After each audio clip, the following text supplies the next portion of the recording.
Барлығына сәлем достар. 2019 жылы жерге ауқымды климаттық апат, дауыл, торнадо, су тасқыны және құрғақшылық жалмайды. Жойқын дүлей апаттар бүкіл әлем бойынша өршіп, адамзат құрып кету алдында тұр.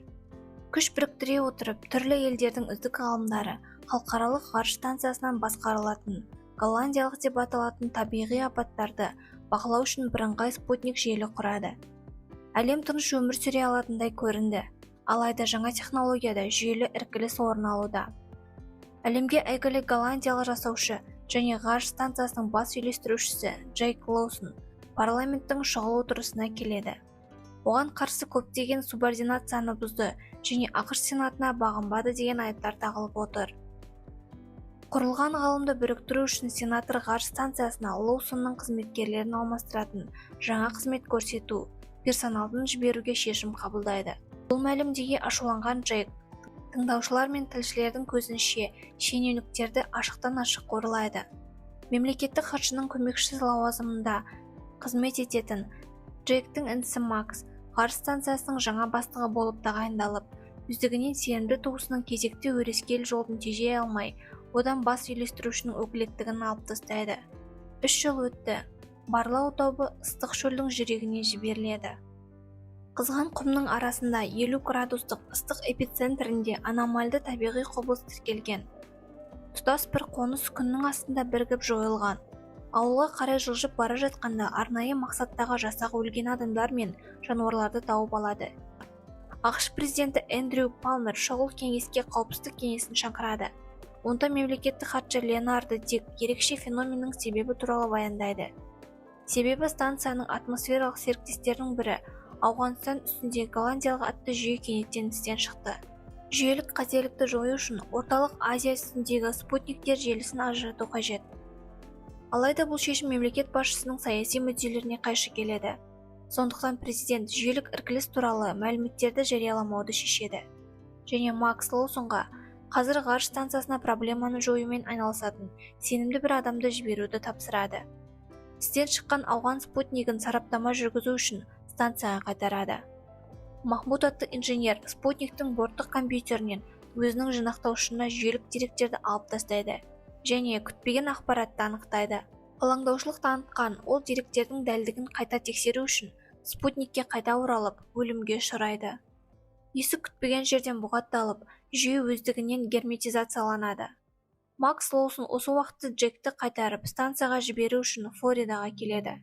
Джейк енді өзінің кішкентай қызымен бірге трейлерде тыныш тұрып, көліктерге арналған электр қозғалтқыштарын жинап, өзінің мұңды күндерін еске алады. Жұмысынан айырылғаннан кейін Макс ағасына голландиялық жүйемен туындаған проблемалар туралы айтып береді. Және Джейктің өткен ұлы жетістіктеріне сүйене отырып, оны ғарышқа барып, өзінің керемет өнер табысын ретке келтіруге оңай көндіреді. Бірақ әдейі мойынсұнбаған ағасы оның басшылығымен жұмыс істейтінін жасырады. Гонконгта жоба командасының жер бетіндегі мүшесі голландиялық Чен Лонг жұмыстан кейін үйіне барады. Ер адамның қолынан жұмыртқалар жерге түсіп, жарылып қалады. Қызған асфальтта олар бірден пісіп, жер тесіліп жатқанын қорқынышпен бақылайды. Чен Ка тез арада көлікті оталдырып, оқиға орнынан шығып кетуді тырысады. Алайда жер асты қызған газ құбыры бүкіл қала аумағында жарылып, аспанды жұтып, қирандыларға айналдырады. Аман қалған учаскелермен маневр жасап, көпірге шығып кетеді. Қызығушылық танытқан Джейк Лоусон НАСА ғарыш шаттылымен халықаралық ғарыш станциясында ашық ғарышқа аттанады. Ер адамды неміс ғалымдары тобының бас ғылыми қызметкері Ути Фассбендер құптап қарсы алып, жігітті интернационалдық командамен таныстырады. Ол оның алдында әйгілі Джейк Лоусонның өзі екенін білмей, оны дұшпандықпен қарсы алды. Ғалымдар Ауғанстан мен Гонконгта адамдардың жаппай өліміне, сондай-ақ спутниктің өзінде қызметкерлердің қайғылы қаза болуына әкеп соқтырған ақаудың себебін анықтауға келгенін түсіндіреді. Макс Лоусон үйде президент құпия қызметінің агенті болып жұмыс жасайтын өзінің қызы Сара Уилсонмен жақсы кеш өткізеді. Жұптың көңілді кешін телефон қоңырауы үзеді. Максқа Гонконгтың күліне шығып кеткен Чен Лонг қоңырау шалады. Ол газ құбырының жарылысына күл себеп болғанын, бірақ спутник температураның айтарлықтай көтерілгенін байқамағанын айтады. Қандай себептермен ақау болды? Чен анықтай алмады. Себебі оған кіруге тыйым салынды. Макс аккаунтын тексеріп, оның да құрсауланғанын анықтайды. Чен кімде-кім бүкіл ғаламшарда бір мезгілде пайда болатын климаттық апаттардың қайтымсыз тізбегін тудыратын жүйелік ақауды жасырып отыр деп есептейді. Әңгімені аяқтаған соң Макс Сараны жұмыс киімімен табады. Президент шұғыл түрде кеңес шақырады және ол кетуге мәжбүр. Джейк интернационалдық командасымен бірге бақылаудан шыққан спутниктің жүйелік қателігін іздеуге кіріседі. Топ рок-н-ролл жәшік деген кодтық атаумен ғарыш аппараттарын сканерлеуден тексеруді бастайды. Макс Лоусон Вашингтонда өзінің тергеуін жүргізіп жатыр. Ер адам Даня атты бағынышты кибер қауіпсіздігі жөніндегі бірінші сыныпты маманға өзінің өтінішінің құпиялылығын білдіріп жүгінеді. Макс қыздан оның басы жобаның барлық серіктеріне қандай себеппен қол жеткізе алмайтынын анықтауды сұрайды. Ол көмектесуге келіседі және ақаудың себебін тез анықтайды. Макстың аккаунты қасақана құрсауланған. Офисте жалыққан қыз одан әрі Фассбендер мен Джейк Лоусонның Ақ үйде байланысты болуына шақырады. Мемлекеттік хатшы Леонард ер адамға оның көмекшісі Джектің туған інісі алдында есеп беру қажеттігі туралы хабарлайды. Макс Джекке голландец жобасының жүйесіне қашықтықтан қол жеткізуге қиындықтар туындағанын айтады. Ешбір спутник байланысқа шықпайды. Халықаралық ауқымдағы мәселені талқылай келе, ағайындар ерегісуді тоқтатпайды. Макстың субординациясын сақтамаған үшін тергеу, өзара жеке кінә қою, Джекті жерге бірінші болып шаттылға жіберу қаупі төніп тұр. Істен шыққан Гонконг спутнигі осы уақытта диагностика қайта оралады. Алайда аппарат бақылаусыз болып шығады және өздігінен жоғары жылдамдықпен айналады. Ғалымдар командасы өзі тоқтағанша кедергі келтірмеуді шешті. Аман қалған бөліктерді топ талдауға жібереді. Бірақ қатты дискілердің ақпаратын алып тастау мүмкін емес.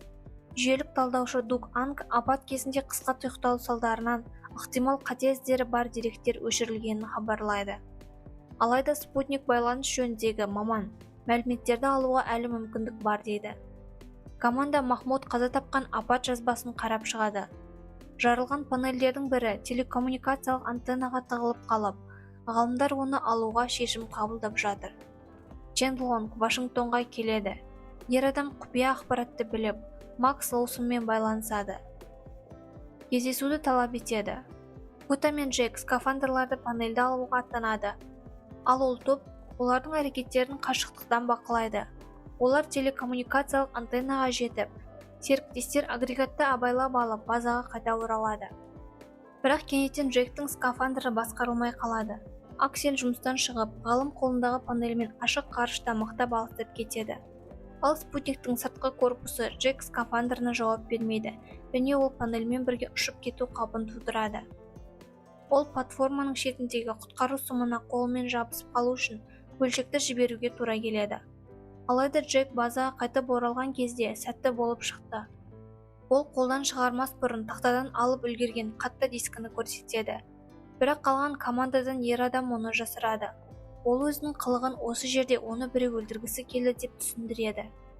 Джек жасырын дерекқорды өзі жасағанын және спутниктерді өзін-өзі жоюға кім бағдарламалағанын анықтай алатынын айтады.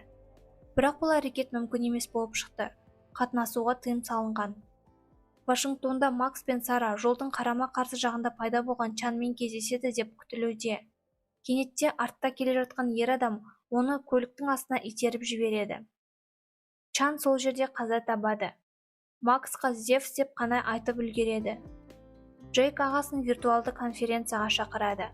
Қисынсыз үлкен ағасы күтпеген жерден сезімтал еркекке айналып, кетіп бара жатқан інісін тоқтатады. Макс оның сөзінен кейін тоқтайды. Әкесімен балық аулау туралы ойдан шығарылған хикаят жолда болып табылады. Тек ағайындылар балалық шағында ойлап тапқан екі белгілі кодпен сияқты ойлап табылған. Кейінірек жазбаны тыңдап, ол жазбамен бірге ол жолдауды ашады. Үкімет жоғары деңгейдегі диверсияның дәлеліне ешкім сенбейді. Жәрдемдесуге өте берген Даня, Макс үшін Зевс жобасы бойынша файлдарды табады. Бірақ ол Ақ үйдің дерекқорында орналасқан, және екеуінің де рұқсаты жоқ. Есесіне оларды Сара Вилсон да бар. Сол себепті серіктестері оны күтіп, үкімет пен президентке қарсы қылмысқа баруды сұрайды. Сүйікті адамның келісімдеріне мойынсұнып, Сара мұны істеуге келіседі. Халықаралық Джейк ғарыш станциясына футтан бастап тергеуді жалғастыруда. жұп бейнебақылау камераларынан жазбалар сақталатын резервтік сервер үй-жайына енеді. Олар Махмуд қаза тапқан күннен бергі бейнебаяндарды қарап шығады да, инженердің спутниктен флешкаға жазып алғанын, содан кейін шешіну бөлмесіне кеткен. Инженер Джейк пен Футтың шкафын ашу үшін барады. Қарулы Рэй, көршісі олардың диверсия туралы күдігін тыңдап, қаруды түсіріп, Махмуд өз заттарын жасырған басқа шкафты көрсетеді. Қаза тапқан адамның деректері зерттеліп, әріптестері сырттан жүктелген вирусты анықтайды. Оны тапқаны үшін инженер өз өмірімен қоштасқан. Макс, Сара және Дани осы уақытта Зевс жобасының файлдарына қол жеткізеді. Бұл түрлі апаттардың оңдаған мың симуляциясы.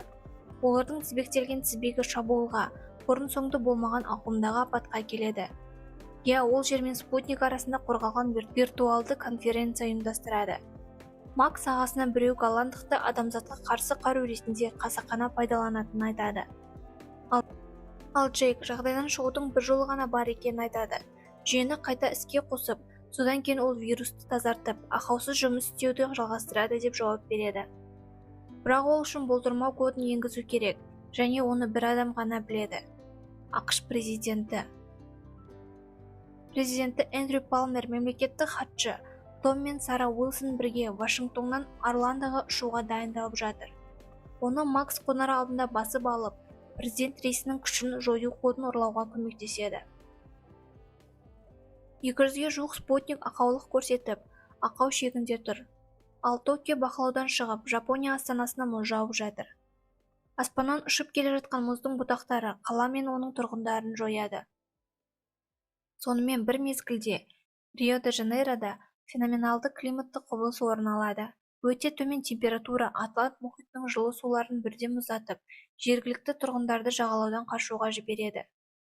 Жүйе командасы зақымдануға тап болатын және оны істен шығаратын жаңа спутник жіберуге шешім қабылдайды. Резервтік жүйені жедел іске қосу арқылы өлім-жітімге ұшырайтын климаттық құбылыстың алдын алу мүмкін болады. Бірақ команданың ықыласы ұзаққа созылмайды. Оның жаңа қаупі төніп тұр. Жүйенің хабарлауынша, апат басталғанға дейін 1,5 сағат қалды. ақш президенті Флоридада халықаралық конференцияда сөйлейді. Ал Макс Лоусон залда Рио-де-Жанейродағы жаңа табиғи апат туралы репортажды көріп, қаланы Зевс жобасының дерекқорына енгізеді. Ол геодауылды қоздыратын апаттар тізбегінің сценарийін табады. Келесі қала осы сценарийде. Орландо Таймер геодауыл басталғанға дейін Максты жаһандық климаттық қауіп-қатер туралы айтуға мәжбүрлейді. Және апатты шешу үшін кодты президенттен білуге көмек сұрауға мәжбүр етеді. Бұл кодтың өзі, дәлірек айтсақ, оның биометрикалық деректері, 10 саусақ ізі және көздің торы. Флорида үстінде тұрған резервтік спутникті жіберу қаупін тоқтатуға тырысады. Голландия станциясының өзін-өзі жою хаттамасы іске қосылып, отын бактарын жою басталды. Джейк жаппай эвакуация жариялайды. Жүйелік талдаушы Дунканды қоспағанда барлық қызметкерлер базадан асығыс кетеді. Джейк оған шабуыл жасап, жүйе бортында барлық оқиғаларға оның жауапты екенін түсінеді. Лоусонды тапаншамен қорқытып, зұлым адам оны ақша үшін жасағанын мойындайды. Қарапайым ғалымның жалақысы жеткіліксіз болды, ал оған өте қомақты сома ұсынылды, бірақ сыйақы жұмсауға мәжбүр емес. Лоусонның ашулы айқасы бөлікті герметизациялауға алып келеді. Оны Джейктің өзі тастап кетіп, сатқынды өлімге қалдырады. Флоридада апатты тоқтатуға тырысқан Макс, хатшы Леонардоның кінәсін ашып, оны президент нөмірінде атып өлтіруге тырысады. Макс қашып кетіп, Сараны тауып алған конференцияны көрермендер тобының ішінен жасырынып қалады. Келесі дауыл олардың басының үстінен шығып кететінін айтады. Жұп президенті ұрлаудың жалғыз жолы президентті алып қашу екенін түсінеді. Сара жаппай эвакуацияны жариялап, қалыптасқан үрей салдарынан президентті тапаншамен бірге алып кетеді. Жүйе орталығында жаппай эвакуация жалғасуда. Қызметкерлер жеке жөнелту үшін шаттлдан орын алады. Ал Флоридада торнадо болып жатыр. Макс президентке сатқан Том туралы және мемлекет басшысы мен оның мұрагерлерін жойып, оның ниеті басты адам болу деп айтады. Осы кезде Сара да президентті дауыл эпицентрінен алып шығады. Джейктен басқа барлығы эвакуациялауға дайын. Ол інісі байланысқа шыққанда алып тастау кодын енгізу үшін қалуға шешім қабылдайды. Оған сүйіктісінің сөздері әсер етпейді. Қоштасуға тура келді. Джек өз жоспарын жүзеге асыруға тырысып жатқанда, президенттің көлігі өзі нысанаға айналды. Сара оның көмекшісімен және олардың өзімен оңай құтылады. Қылмыскерді полициямен бірге алып кетеді. Бірақ апаттар мұнымен бірге аяқталмайды. Және Сауд Арабиясы шөлі табиғи апатқа ұшырады. Макс пен президент НАСАның базасына келді. Олар Джекті виртуалды конференцияға шақырды. Президент өзінің биометриялық анықтамаларын енгізіп, ағайындыларды жалғыз қалдырады. Джек інісіне код дұрыс еместігін айтып, ол өзінің өмірін құрбан етіп, қолдан жасауға тура келетінін айтты. Ағасы інісінен кешірім сұрап, мәңгілікке қоштасты. Енді Джек есікті ашып, ақпараттарды жеке енгізу қажет. Бірақ есік ашылмай қалды. Кенеттен таныс дауыс шығып, сүйіктісі есікті ашады. Олар 1 минут қалғанда толықтай апатты тоқтатады. Миссия сәтті орындалды. Достар, осы бейнеге лайк қойып, келесі әңгімені өткізбеу үшін арнаға жазылуды ұмытпайық.